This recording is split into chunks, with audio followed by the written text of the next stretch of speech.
사사기 17장 1절에서 13절 말씀. 껍데기만 남은 신앙. 에브라임 산지에 미가라 이름하는 사람이 있더니 그의 어머니에게 이르되 어머니께서 은 1,100을 잃어버리셨으므로 저주하시고 내 귀에도 말씀하셨더니 보소서 그 은이 내게 있나이다. 내가 그것을 가졌나이다 하니 그의 어머니가 이르되 내 아들이 여호와께 복받기를 원하노라 하니라. 미가가 은 1,100을 그의 어머니에게 도로 주매 그의 어머니가 이르되 내가 내 아들을 위하여 한 신상을 새기며 한 신상을 부어 만들기 위해 내 손에서 이 은을 여호와께 거룩히 드리노라. 그러므로 내가 이제 이 은을 내게 도로 주리라.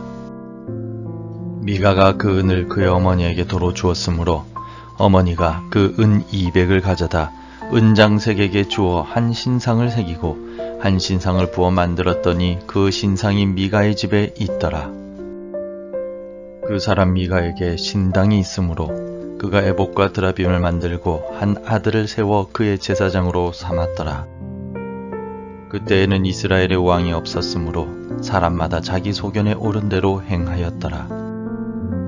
유다 가족에 속한 유다 베들레헴에 한 청년이 있었으니 그는 레위인으로서 거기서 거류하였더라. 그 사람이 거주할 곳을 찾고자 하여 그 성읍 유다 베들레헴을 떠나가다가 에브라임 산지로 가서 미가의 집에 이르매 미가가 그에게 묻되 너는 어디서부터 오느냐 하니 그가 이르되 나는 유다 베들레헴의 레위인으로서 거류할 곳을 찾으러 가노라 하는지라. 미가가 그에게 이르되 내가 나와 함께 거주하며 나를 위하여 아버지와 제사장이 되라. 내가 해마다 은 10과 의복 1벌과 먹을 것을 주리라 하므로 그 레위인이 들어갔더라. 그 레위인이 그 사람과 함께 거주하기를 만족하게 생각했으니 이는 그 청년이 미가의 아들 중 하나같이 됨이라. 미가가 그 레위인을 거룩하게 구별하며 그 청년이 미가의 제사장이 되어 그 집에 있었더라. 이에 미가가 이르되 레위인이 내 제사장이 되었으니 이제 여호와께서 내게 복 주실 줄을 아노라 하니라. 가구를 잘 만드는 한 장인이 열심히 일하다가 39살의 젊은 나이에 세상을 떠나고 말았다고 합니다. 하나님 앞에 선 이 가구 장인은 39살이면 한창 일할 나이인데 벌써 데려오시다니요. 너무 억울합니다. 라고 불만을 터뜨렸습니다. 그러자 하나님께서 이 장인에게 너는 3일 일하고 고객들에게 열흘 일했다며 작업비를 더 받았다. 하루에 끝날 일도 5일 일했다고 말하며 더 비싸게 팔았다. 네가 고객들에게 한 말들을 종합해보면 너는 벌써 100살이 넘었다. 라고 말씀하셨습니다. 고객들은 가구 장인의 속임수에 대해서 전혀 알 수 없었을 것입니다. 그러나 중심을 보시는 하나님은 그 모든 것을 다 알고 계셨습니다. 겉으로만 수고하고 열심히 일한 것처럼 속이는 사람은 결국 하나님 앞에서 들통이 납니다. 겉으로만 거룩한 척 보이는 껍데기 신앙은 무가치한 신앙입니다. 열매는 대부분 알맹이와 껍데기로 이루어져 있습니다. 그리고 보시는 바와 같은 계란 역시 껍데기와 알맹이로 이루어져 있습니다. 때로는 열매의 껍데기가 중요할 수 있겠지만 대부분의 열매나 보시는 바와 같은 계란은 알맹이를 이용합니다. 신앙의 면에서는 알맹이 없는 껍데기 신앙은 아무런 가치가 없습니다. 껍데기 신앙이 무가치한 이유가 무엇일까요? 껍데기 신앙은 하나님께 아무런 상급을 받지 못하고 구원과도 상관이 없기 때문입니다. 겉으로는 신앙을 가진 것처럼 보여도 그 속에 진실한 신앙이 없다면 결국 구원을 받을 수가 없습니다. 구약시대 이스라엘 백성들은 성전에서 하나님께 열심히 예배를 드렸습니다. 그러나 그들의 예배는 형식적이었고 껍데기 신앙이었기에 하나님께서는 이들을 향하여 성전 문을 닫을 자가 있었으면 좋겠도다.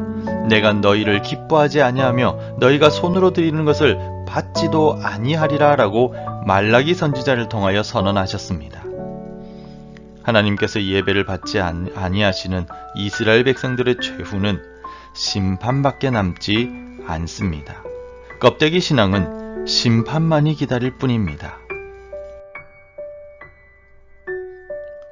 오늘 본문의 미가의 집안을 한번 보십시오. 그 가정은 겉으로 볼 때는 문제가 없어 보입니다. 비록 미가가 어머니의 돈을 훔쳤지만 어머니에게 돌려드렸습니다. 2절에서 어머니는 미가를 용서하고 하나님의 이름으로 축복합니다. 3절에서 그 돈을 하나님께 거룩히 드립니다. 또 베들레헴에서 온 레위 청년을 제사장으로 세웁니다.